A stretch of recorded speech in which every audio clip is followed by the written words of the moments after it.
Halo semuanya. Pada kesempatan kali ini saya akan membahas mengenai eh, aplikasi teori bilangan ya. Saya akan share screen dulu apa yang akan saya sampaikan ya. Jadi saya akan membahas mengenai aplikasi dari teori bilangan ya. Jadi setelah sebelumnya kita membahas tentang dasar-dasar eh, terkait teori bilangan, maka sekarang saya eh, adalah saatnya untuk membahas mengenai aplikasi teori bilangan ya. Teori bilangan itu digunakan dalam aplikasi apa saja ya. Ada 5 aplikasi teori bilangan. Yang pertama adalah Ising function. Yang kedua adalah generation of pseudo-random number. Yang ketiga adalah kriptologi atau kriptografi. Yang keempat adalah ISBN. Yang kelima adalah Chinese Remainder Theorem. Nah, mungkin pada pertemuan kali ini saya tidak membahas semuanya. Saya akan membahas misalnya tentang generation of pseudo-random number, kriptologi atau kriptografi, dan China's remainder theorem ya. Prinsipnya saya tidak membahas semuanya. Nah, yang pertama saya akan bahas adalah tentang kriptologi atau kriptografi ya. Kripto Kriptologi atau kriptografi itu dibicarakan atau eh, dibahas pada pelajaran mengenai keamanan komputer atau computer security. Jadi kriptologi atau kriptografi pada dasarnya membahas mengenai ilmu yang mempelajari tentang bagaimana menyandikan pesan atau the study of secret message. Kriptologi atau kriptografi itu melibatkan proses enkripsi. Proses enkripsi adalah proses untuk mengkodekan suatu pesan sehingga menjadi eh, pesan yang rahasia, dan proses dekripsi ya, yang dimana akan mengembalikan pesan rahasia menjadi pesan yang awal. Pesan yang awal dikenal sebagai plain text ya, di dalam ilmu keamanan komputer. Nah, jadi kriptologi atau kriptografi ini hanya satu bagian dari eh, pembahasan mengenai keamanan komputer. Nah, eh,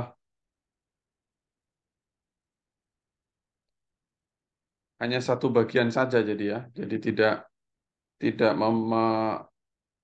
menyatakan semua pembahasan tentang keamanan komputer.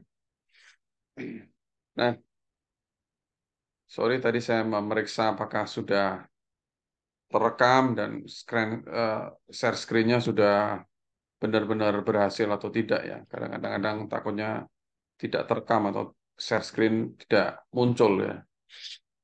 Nah, kemudian eh, proses penyandian yang pertama yang terkenal itu adalah penyandian atau kriptologi atau kriptografi menurut Julius Caesar, yang dimana prosesnya itu adalah dengan apa namanya, menggeser eh, masing-masing huruf, eh, menggeser ke tiga ya hurufnya itu. Jadi misalnya B, huruf B itu akan disandikan menjadi huruf E karena digeser tiga ya. B ke C, C ke D, D ke E. Jadi digeser tiga, dari B, huruf B menjadi huruf E. Nah, itu adalah penyandian paling dasar ya, menggunakan Julius Caesar. Nah, ada banyak metode untuk melakukan penyandian itu ya. Tapi ini paling dasar dan bisa dengan mudah dijelaskan secara matematis ya. Nah, untuk melakukan pengubahan atau enkripsi itu kita bisa pertama-tama menuliskan eh, huruf ya. Itu kita akan menyatakan huruf itu ke dalam angka, dimulai dari 0 jadi A menjadi 0, B menjadi 1, C itu 2, dan seterusnya sampai Z itu adalah 25. Nah, proses enkripsinya itu dapat dilakukan dengan rumus misalnya P plus 3 mod 26. Misalnya kita akan menggeser, menyandikan suatu huruf dengan digeser 3 itu berarti P plus 3. Bentuk umumnya adalah P plus K modulo 26. Nah, jadi untuk mengenkripsi kita menggunakan fungsi FP sama dengan P plus 3 mod 26. Nah, contohnya misalnya meet you in the park. Itu kalau menggunakan Caesar Cipher itu, kita pertama-tama akan mengubah dulu meet you in the park ini dalam suatu angka. Misalnya M itu 12, E itu 4, T itu 19, dan seterusnya. Kita maka bisa menuliskan meet you in the park itu dengan angka 12, 4, 4, 19. Ya. Kemudian 24, 14, 20, 8, 13, 19, 74, 15, 0, 17, 10, dan seterusnya.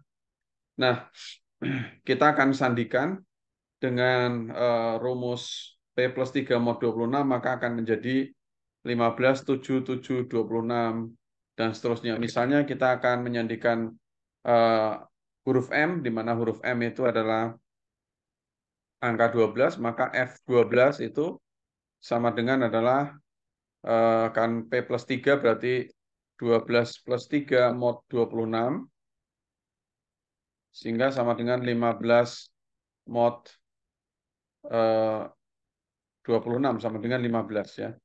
Jadi 12 disandikan ke 15, 4 disandikan ke 7 dan seterusnya.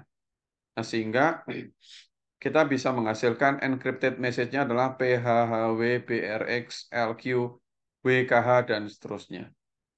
Nah, lalu kita bagaimana cara mengembalikan ke pesan semula? Pesan semula itu bisa diperoleh dengan rumus ini ya. F inverse ini sama dengan P-3 mod 26. Kita akan mengembalikan dengan cara itu. Ya, ini ya.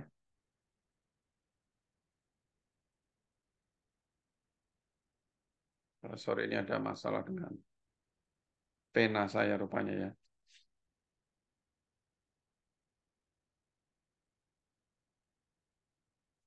Nah, saya nggak tahu kenapa ini ada masalah. Nah, jadi kalau enkripsi tadi P plus 3 mod 26, kalau dekripsi itu P-3 mod 26. Nah, ini ya rumus yang dipakai. Kalau ini yang enkripsi, ini yang dekripsi. Sehingga kita bisa melihat kalau yang tadi F12 itu adalah 12 plus 3 mod 26, ya. Tadi kan yang di sini ya, itu misalnya ini huruf M, sorry, ini adalah sama dengan 15, itu huruf M, maka kalau dibalikin, F15 sama dengan 12, apa, sorry, 15 min 3 mod 26 itu adalah 12. 12 itu adalah huruf P ya.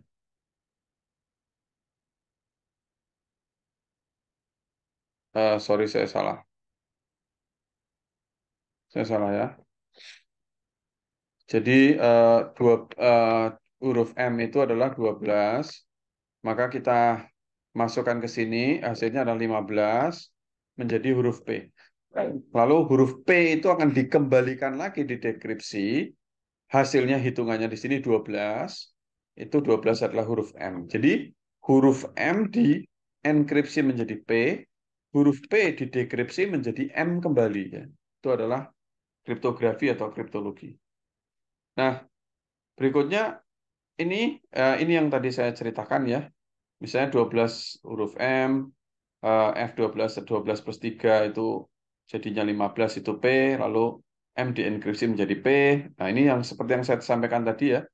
Lalu dibalikkan lagi ya. F-1 dari 15 itu 15 min 3 mod 26, hasilnya 12 itu huruf M kembali. Jadi P didekripsi menjadi M kembali. Dan di sini kita lihat kalau FP itu adalah menyatakan fungsi enkripsi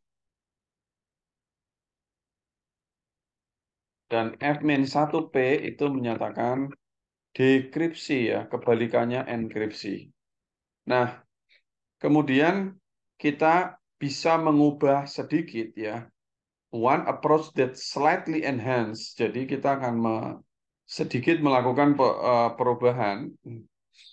Itu misalnya ada fungsinya ada A di sini ya. Jadi misalnya di sini kalau tadi cukup P plus 3, kalau sekarang 7P plus 3 mod 26.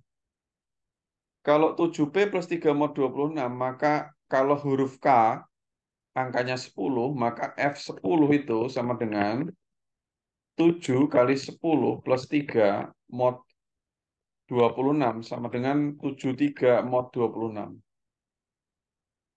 73 mod 26 itu sama dengan 21 atau huruf V. Jadi K akan didekripsi ke V ya. Atau kalau angka tadi 10 akan diubah ke 21 ya. 10 akan diubah ke 21. Harusnya 21 diubah menjadi 10 lagi. Nah, kalau F 10 atau 10 dienkripsi itu menjadi 21. Kalau dibalikan lagi F-1 dari 21, kalau kita menggunakan rumus, misalnya tadi kan 7P plus 3 mod 26, kalau didekripsi menjadi 7P min 3 mod 26, seperti ini, maka hasilnya adalah 14. Jadi 10 diubah jadi 21, tapi 21 diubah jadi 14. Berarti ini nggak bisa gitu. Ternyata setelah kita pelajari kembali, setelah kita telusuri kembali, ternyata untuk melakukan dekripsi itu rumusnya lain. Kalau tadi, kalau FP sama dengan P plus 3 mod 26, kalau didekripsi sama dengan P min 3 mod 26. Tapi kalau FP sama dengan AP plus B mod 26, maka fungsi inversnya ini, kalau jadinya AP min B mod 26 ini salah. Jadi yang benar adalah untuk kasus AP plus B ini, maka eh, apa fungsi inversnya adalah seperti ini. Nah, ada topinya ini. A topi ini artinya A inverse. Jadi rumus A inverse sendiri adalah seperti ini rumusnya. Ya, rumus A inverse itu seperti itu. Nah, contohnya misalnya kita mau cari inverse dari 7 ya. Ini tulisannya sudah jelas saya tulis di sini, tapi saya kira kalau Anda lihat itu saja mungkin ya Anda tidak mengerti dengan baik maksudnya apa. Maka kita bisa tuliskan untuk mencari inverse 7 itu kita bisa tuliskannya 7 inverse itu kongruen 1 mod 26. Maka artinya ini 26 itu membagi 7 inverse min 1. Nah, bagaimana cara mencari inverse-nya ini adalah dengan coba-coba angka. Dimasukin angka 1, angka 2, angka 3, sehingga kalau ini dibagikan ini tidak ada sisanya. Ternyata angkanya adalah A inverse sama dengan 15. Karena apa? 15 kali 7, 105. 105 min 1 adalah 104. 104 dibagi 26 itu nggak ada sisanya. Jadi A inverse-nya itu 15, sehingga A inverse di sini diganti dengan angka 15. Sehingga eh, ini nggak kelihatan ini. Sehingga apa? Karena inverse-nya 15, maka tadi hasil enkripsi 21 ini kita masukkan ke sini, maka F21 sama dengan 15 kali 21 min 3, hasilnya mod 26, maka hasilnya adalah 15 kali 18 mod 26. Ya, 15 kali 18 itu adalah 270. 270 mod 26 adalah 10, ya. Karena ini hasilnya 10, maka ini sudah benar karena apa? Karena 10 ini artinya kita kembali lagi ke angka semula. Jadi 10 di enkripsi menjadi 21, 21 didekripsi menjadi 10 lagi. Jadi sudah benar. Ya. Jadi kesimpulannya untuk kriptografi ini kita harus lihat kalau kita rumusnya P plus 3 mod 26, maka dekripsinya P-3 mod 26. Tapi kalau enkripsinya AP plus B mod 26, maka dekripsinya adalah bukanlah AP-B mod 26, tapi A inverse dalam kurung P-B mod 26. Jadi seperti itu. Nah, ini adalah penjelasan mengenai kriptografi. Nah, untuk topik berikutnya kita bisa mempelajari, sebelum kita masuk ke topik berikutnya, kita bisa latihan ya. Ini untuk latihan Anda, silahkan dikerjakan.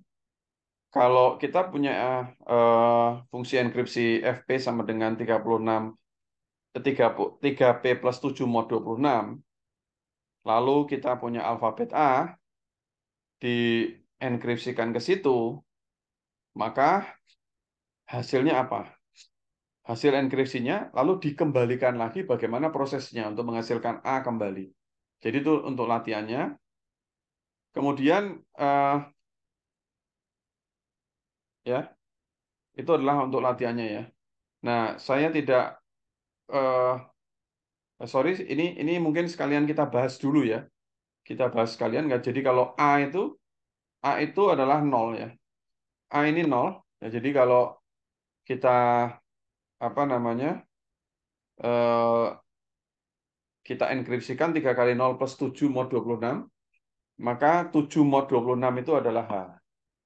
Lalu kita dekripsikan lagi A inverse dikali P-7 mod 26, maka kita cari A inverse-nya dengan A inverse kali 3 kongruen 1 mod 26, maka kita bisa memperoleh A inverse sama dengan 9 ya. A inverse sama dengan 9. Nah, kemudian kita masukkan A inverse sama 9. Kenapa 9? Karena 9 kalau dikali 3 itu 27, 27 min 1 itu dibagi 26 habis. Nah, A inverse-nya ketemu 9, lalu P-nya itu 7-nya ini tadi dimasukkan lagi ke sini. Jadi 9 kali 7 min 7 mod 26, jadi 9 kali 0 mod 26, 0 modulo 26 sama dengan 0, yaitu A itu sendiri. Ini karena latihannya juga sudah saya bahas, maka nanti saya akan berikan untuk latihan soal, saya akan berikan angka yang lainnya lagi. Ya, ini contoh pengerjaan untuk latihan soal tersebut ya. Nah, untuk materi berikutnya adalah Chinese Remainder Theorem.